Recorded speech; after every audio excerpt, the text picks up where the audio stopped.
बिस्मिल्लाहिर्रहमानिर्रहीम। अस्सलामु अलैकुम। Welcome to Bakhshali model schools chemistry class.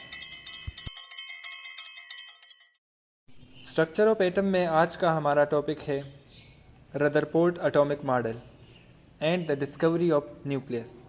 1911 में रदरफोर्ड ने एक एक्सपेरिमेंट किया जिसको हम अल्फा स्कैटरिंग एक्सपेरिमेंट के नाम से जानते हैं, जिसका मकसद ये जानना था कि इलेक्ट्रॉन्स और प्रोटॉन्स एक एटम में किधर पाए जाते हैं।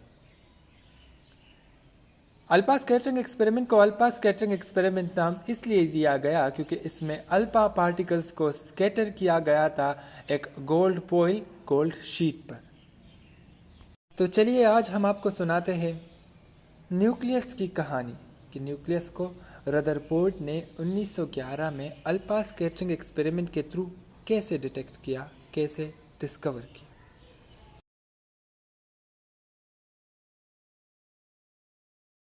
एक्सपेरिमेंट को समझने के लिए हमें सबसे पहले उसका मैकेनिज्म समझना होगा। रदरफोर्ड ने पहले एक अल्फा पार्टिकल सोर्स लिया, पोलोनियम, जो कि एक रेडियो एक्टिव एलिमेंट है।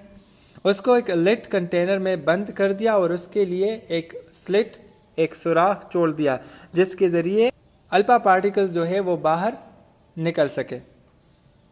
उसके सामने ही उसने एक गोल्ड फॉइल लिया जो कि बहुत ज़्यादा बारीक था, बहुत ज़्यादा थिन था, और उसको सराउंड कर दिया जिंक सल्फाइड के फ्लोरेसेंट स्क्रीन से। उस फ्लोरेसेंट स्क्रीन का मकसद ये था कि अगर कोई अल्फा पार्टिकल्स जो है वो फ्लोरेसेंट स्क्रीन से टकराए तो उसका जो है वो पता चल सके। उसने उस थिन गोल्ड फॉइल को तकरीबन 20,000 अल्फा पार्टिकल्स के ज़रिए बम्बार्ड किया, जिसमें से 19,990 के डायरेक्शन में कोई चेंज नहीं आया। आर्ट जो है वो उसमें ज़रा से एंगल्स के साथ डिफ्लेक्ट हुए और दो जो है वो रिफ्लेक्ट हो गए, यानी बाउंस बैक हो गए, पीछे की तरफ वापस आ गए। इसी रीडिंग को लेकर रदरफोर्ड ने अपना कंक्लूजन पेश किया। रदरफोर्ड ने बताया कि एटम का अंदरूनी हिस्सा ज़्यादातर खाली है। यही वजह है कि 20,000 में से 19,990 अल्फा पार्टिकल्स वो अनडिफ्लेक्टेड स्ट्रेट गुजर गए। इसके अलावा जो हमारे पास 8 जो स्लाइटली डिफ्लेक्टेड है उसके लिए उसने यह रीज़न पेश किया क्योंकि अल्फा पार्टिकल्स भी हमारे पास पॉजिटिव चार्ज है और न्यूक्लियस भी हमारे पास पॉजिटिव चार्ज है। तो उसने कहा कि एटम के बीच में न्यूक्लियस मौजूद है, एटम के सेंटर में न्यूक्लियस मौजूद है।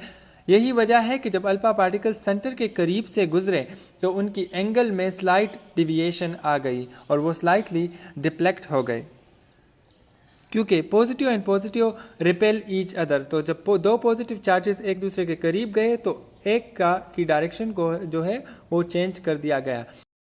दो जो पार्टिकल्स रिफ्लेक्ट हो गए उसके लिए उसने रीज़न पेश किया क्योंकि सेंटर में न्यूक्लियस है और वो पॉजिटिव चार्ज है। इन दोनों पार्टिकल्स का टकराव डायरेक्ट सेंटर से हुआ, यानी डायरेक्ट न्यूक्लियस से हुआ, और वहाँ से ये रिपेल हो गए, रिफ्लेक्ट हो गए और पीछे की तरफ चले गए। अपनी इसी एक्सपेरिमेंट के ज़रिए उसने एटम का नया मॉडल पेश किया जिसको हम प्लेनेटरी मॉडल कहते हैं, कि जो सन के अराउंड जो है वो प्लैनेट्स रिवॉल्व करते हैं। इसी तरह एटम में भी न्यूक्लियस के अराउंड इलेक्ट्रॉन्स रिवॉल्व करते हैं, और इन्हीं फाइंडिंग पे ज़रिए रदरफोर्ड ने अपना एटॉमिक मॉडल पेश किया, जो कि आप हमारी नेक्स्ट वीडियो में देख सकते हैं।